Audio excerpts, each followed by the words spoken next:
Shabbat Shalom Mevorach, j'espère que vous allez bien, que vous avez passé une bonne semaine. Paracha de cette semaine, nous commençons un nouveau livre de la Torah, le 4e, le livre de Bamidbar. La paracha, elle s'appelle Paracha de Bamidbar. Et la Torah va nous décrire l'emplacement des Juifs qu'il y avait dans le désert. Vous savez comme quoi les Juifs, ils étaient composés de 12 tribus. Et chaque tribu, elle avait sa place spécifique dans le désert, autour du Mishkan, autour du tabernacle. Et c'est écrit dans la Torah que Moshe Rabbeinu, il a recensé le nombre de Juifs qu'il y avait par tribu. Et dans la paracha de cette semaine, la Torah va nous décrire combien de personnes il y a dans chaque tribu. Alors je vais être très rapide, mais je pense que c'est important d'écouter les chiffres pour la suite du cours.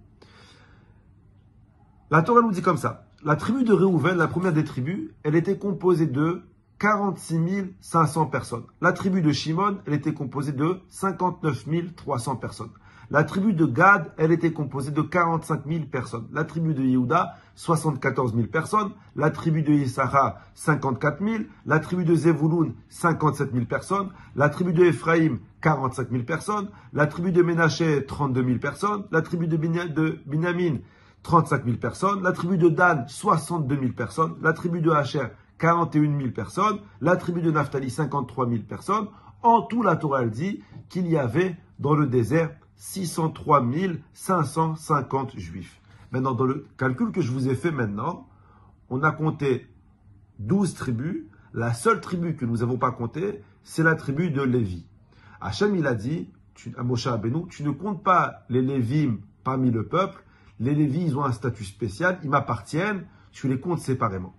Après que Moshe Rabbeinu, il ait compté les 12 tribus, Moshe Rabbeinu, il recense la tribu de Lévim. Et il se trouve que dans la tribu de Lévi, il n'y a que 22 000 personnes. Alors le Ramban, qui est un très grand Mefaresh, il pose une question, mais je ne comprends pas. Les Lévim, je vous lis dans les mots. Le Ramban, il dit, mais je ne comprends pas.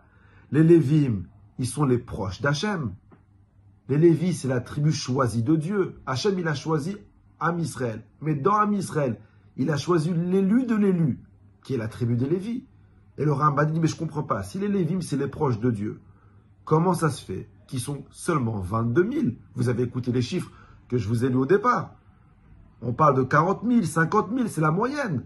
Comment ça se fait que la tribu des Lévis, qui sont la tribu la plus proche de Dieu, c'est la tribu la moins nombreuse, 22 000 personnes. Et dit, mais je ne comprends pas, les Lévim, non seulement c'est la tribu choisie de Dieu, il devrait être beaucoup plus, mais en plus, les Lévis, ils n'ont pas souffert de l'esclavage juif. Donc quand ils ont quitté l'Égypte, ils étaient beaucoup plus que les autres tribus. Comment ça se fait que les Lévim, ils sont à peine 22 000? Ils n'ont pas souffert de l'esclavage. Ils n'ont pas fauté avec le Hegel. Donc il n'y a pas eu de mort dans le côté des Lévim. À chaque fois qu'il y a eu une rébellion, la seule tribu, à part une fois, qui ne s'est pas rebellée, c'est la tribu des Lévis. Donc il n'y a jamais eu de mort quasiment chez eux. Comment ça se fait que les Lévis, ils sont les moins nombreux? C'est le Rachaim Akadosh qui pose cette question. Écoutez la réponse du tzaddik, comment elle est belle. Le Rachaim Akadosh, il dit, tu sais pourquoi les autres tribus, elles étaient beaucoup plus nombreuses que celles des Lévim? Parce que les autres tribus, ils ont souffert de l'esclavage. Les autres tribus, ils ont souffert. Ils ont vu leurs enfants égorgés devant leurs yeux. Et la vengeance qu'ils ont eue, quand on leur a pris un enfant, c'est de dire, vous m'avez pris un enfant, alors je vais en amener au monde 10. Alors que les Lévim, ils n'ont pas souffert de l'esclavage. Et comme ils n'ont pas souffert de l'esclavage, alors ils avaient rien à venger. Alors ils sont restés une petite tribu. Et c'est pour ça que la tribu des Lévim, c'était la plus petite des tribus. En deux mots, si je peux donner un titre au cours, la souffrance, elle crée la résilience. Alors bien sûr, comme quoi personne ne veut souffrir.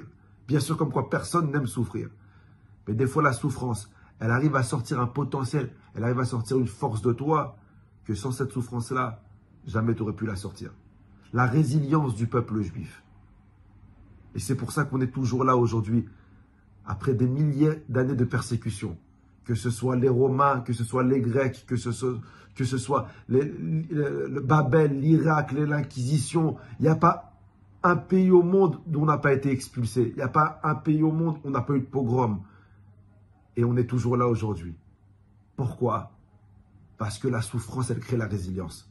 Elle crée cette envie de vivre. C'est pour ça qu'il y a autant de prix Nobel chez les Juifs qui vont inventer des médicaments, parce qu'on a tellement souffert qu'on cherche à prouver, pas notre force, mais on cherche à prouver notre amour qu'on a pour la vie. Et c'est bidou que ça. La tribu des Lévim, ils n'étaient pas nombreux parce qu'ils n'avaient rien à prouver, ils n'avaient rien à venger. Alors que les autres tribus, ils ont souffert. Ils voulaient prouver comme quoi ils aimaient la vie bien plus que tout. Bracha, votre famille à la semaine prochaine.